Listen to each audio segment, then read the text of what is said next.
inside, I actually think it looks quite nice, really.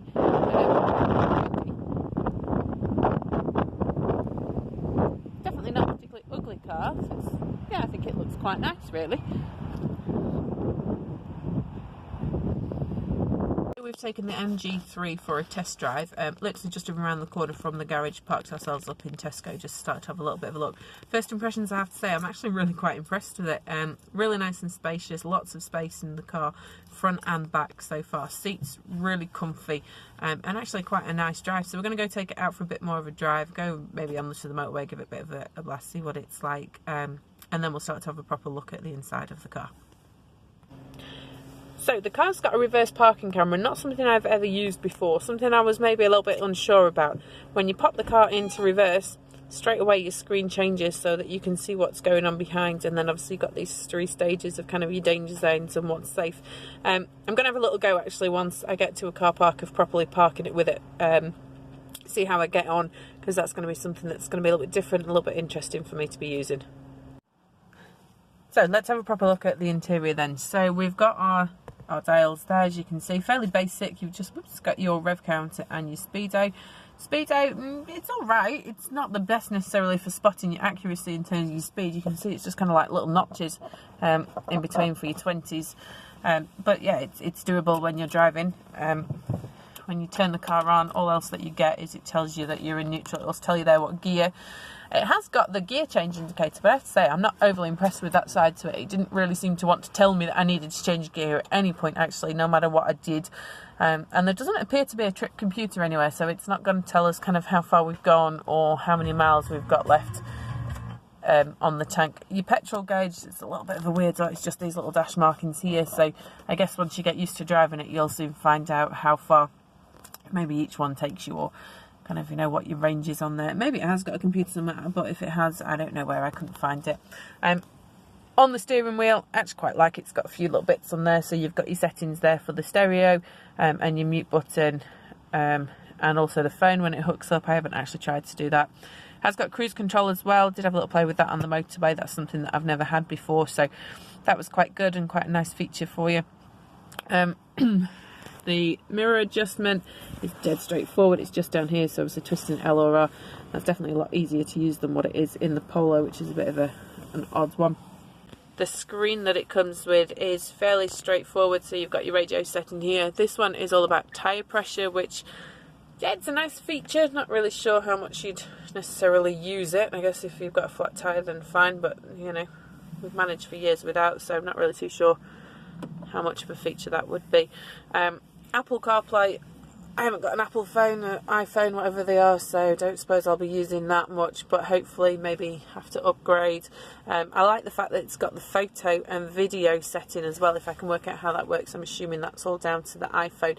That definitely will be useful in terms of teaching, because I can then maybe put up a little video of something that we're struggling with, or an image that might help us. Your heater controls, focuses in. These are quite good actually. These are fairly straightforward to use, but it also comes up on screen as well, so you can see as I twist it and I adjust things and I press a few buttons, it should all start to change down there as well. So when I change it, it comes up so that you can see it as well, which is quite nice. And that's it really. There's not really much else in terms of the car gadget wise. It is fairly basic. Standard handbrake, that's good. None of this electronic stuff, don't really like those. And it has got a little bit of a glove box, but it is only tiny considering the glove box is normally my office. Yeah, might have to find somewhere else for all my paperwork and my diary. I don't think it's necessarily going to fit in there. So on the whole, I actually really like it. Seats are really comfy. They are leather trim with the upholstery in the centre, and that's the same in the back as well. So it is quite nice looking. It looks clean, it looks tidy.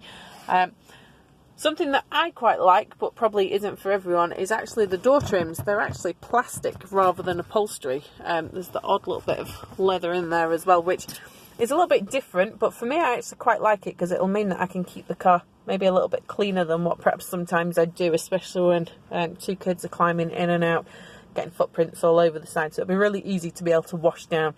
I don't suppose it looks particularly luxury. It maybe looks a little bit cheap, maybe even a little bit naff, but something I could live with. I'm quite happy with it. I actually really like the car. When having a little look in the passenger seat and adjusting the back restraint, it turns out you can put the seat all the way down. So you can pretty much lie down in the car, which I guess is good if you get stuck somewhere and you want to have a bit of a sleep. Not too sure quite how well that'll go down with the examiners if they pull the lever too far and end up sat in the back. In the MG3 now for, I don't know, about an hour, give or take. Been quite a few miles in it, kind of various different roads, a few hill starts, tried a little bit of parking as well. Covered just everything that I could think of that I'd maybe want to cover, just as a general drive really within the car. And I have to say, genuinely, I'm actually really impressed. It's really comfy, it's really nice to drive. There's a few little niggly bits, it does feel a little bit juddery sometimes, and the gears, you just got to get used to how you've got to bring that clutch right the way to the very end. You can't kind of just lift off at the last second. It does need to kind of come right the way up to the top, otherwise it gets a little bit jumpy, but it's something that I'd soon get used to. From a driving point of view, yeah, really like it. So much better than the Polo. It's got so much more power behind it, and it just feels a better car. Feels like it's just got a bit more about it. From an instructor point of view, which for me personally is what this car is going to be, I'm a driving instructor, so that's what its purpose will become, is to teach people to drive, obviously. There's nothing that stands out that I can think of that I don't like. From the passenger seat, the speedo's a little bit harder to spot, but I'll soon get used to that. There are obviously methods that I can put in place to help with that.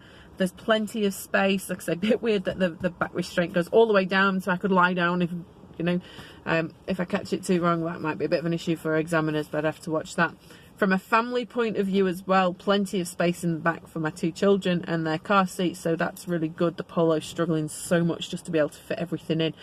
So yeah, for me, all round, it's an absolute winner. It really now just comes down to price, and really, yeah, my own kind of parting with my other car and spending a lot of money buying a new car and what have you. So I'm going to head back round to the dealer now, have a bit of a chat with him, hand the keys back, and then go home and have a really good think.